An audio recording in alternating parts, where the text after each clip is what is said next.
भगत सिंह और फणींद्रनाथ घोष के मध्य ईश्वर और धर्म संबंधी संवाद। शिव वर्मा के हवाले से। फणींद्र, इस मिथ्या जगत के मायाजाल से दूर रहकर हम क्रांतिकारियों को निष्काम भाव से अपना कर्तव्य करते रहना है। सफलता और असफलता तो उस सर्वशक्तिमान परमपिता के ही हाथ हैं। यदि उसे अभी भारत को कुछ दिन गुलाम रखना है तो दुनिया की कोई भी शक्ति उसे आज़ाद नहीं कर सकती। सब कुछ उसकी इच्छा से ही होता है और हम सब उसी के हाथ की कठपुतलियां हैं। भगत सिंह, आपका रास्ता अकर्मण्यता का रास्ता है। निष्काम कर्म की आड़ में भाग्यवाद की गुत्थी मिलाकर देश के नौजवानों को सुलाने का रास्ता, वह कभी भी मेरा रास्ता नहीं बन सकता।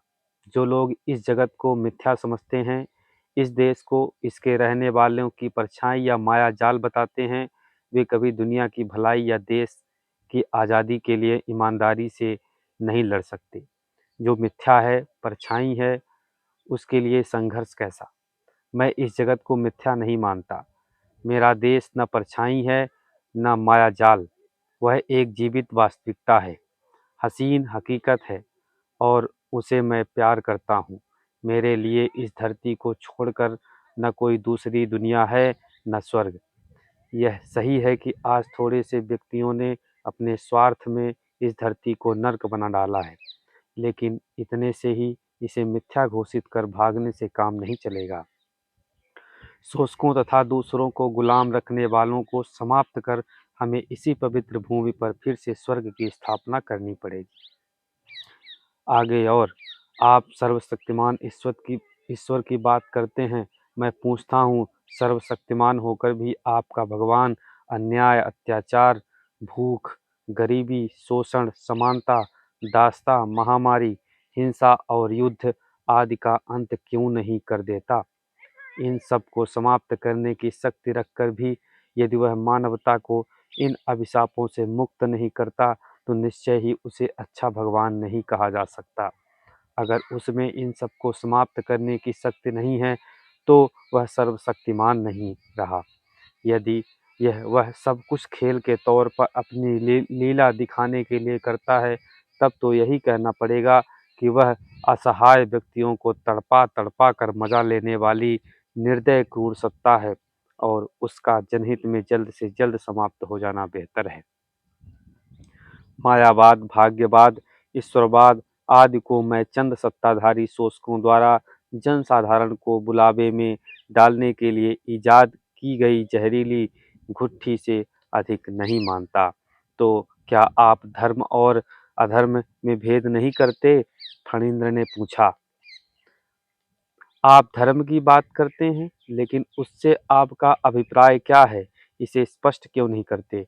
मेरा विश्वास है कि जिन अर्थों में अभी तक यह शब्द इस्तेमाल होता आया है, उन अर्थों में अब इसकी बाजार नहीं रही। अभी तक के प्रायः सभी धर्मों ने मनुष्यों को एक दूसरे से अलग किया है, आपस में लड़ाया है। दुनिया में अभी तक जितना रक्तपात धर्म के नाम पर धर्म के ठेकेदारों ने किया है, उतना शायद ही किसी ने किया हो। सच बात तो यह है कि इस धरती का स्वर्ग धर्म की आड़ में ही उजाड़ा गया है और जो धर्म इंसान को इंसान से जुदा करे, मोहब्बत की जगह उन्हें एक दूसरे से घृणा करना सिखलाए, अंधविश्वासों को प्रोत्साहन देकर लोगों के बौद्धिक विकास में बाधक हो, दिमागों को कुंद कर, वह कभी भी मेरा धर्म नहीं बन सकता। मेरे निकट हर कदम जो इंसान को सुखी बना सके, समता, समृद्धि और भाईचारा के मार्ग पर उसे एक कदम आगे ले जा सके, वही धर्म है। दो शब्दों में कहूँ तो यह धरती और इस धरती पर भी भारत की पवित्र भूमि मेरा स्वर्ग है। उस पर विचरण करने वाला हर व्यक्ति, हर इंसान मेरा देवता है, भगवान है और भगवान को भगवान से लड़ाकर मेरे स्वर्ग को नर्क बनाने वाली शक्तियों को समाप्त कर इंसान को वर्गहीन समाज की ओर आगे बढ़ने वाला हर प्रयास, हर कदम मेरा धर्म है। फणींद्र, इस धरती को स्वर्ग बनाने न जाने कितने मसीहा आए और मुंह की खाकर चले गए।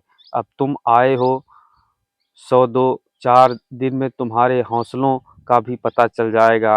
अंत में हुई है सोई राम रुचि राखा।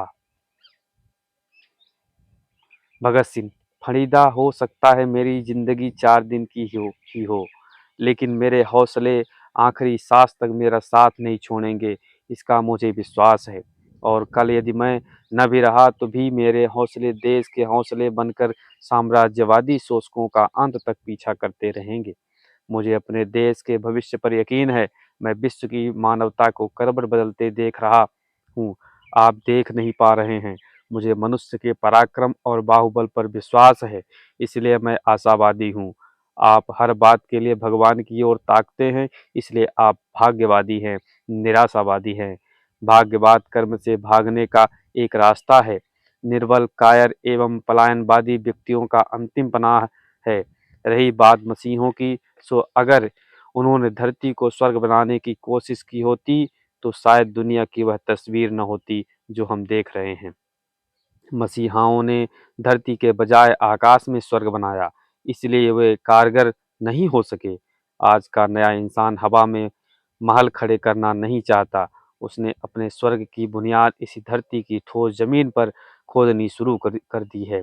आज का हर इंसान मसीहा है और इसलिए मुझे उस पर विश्वास है।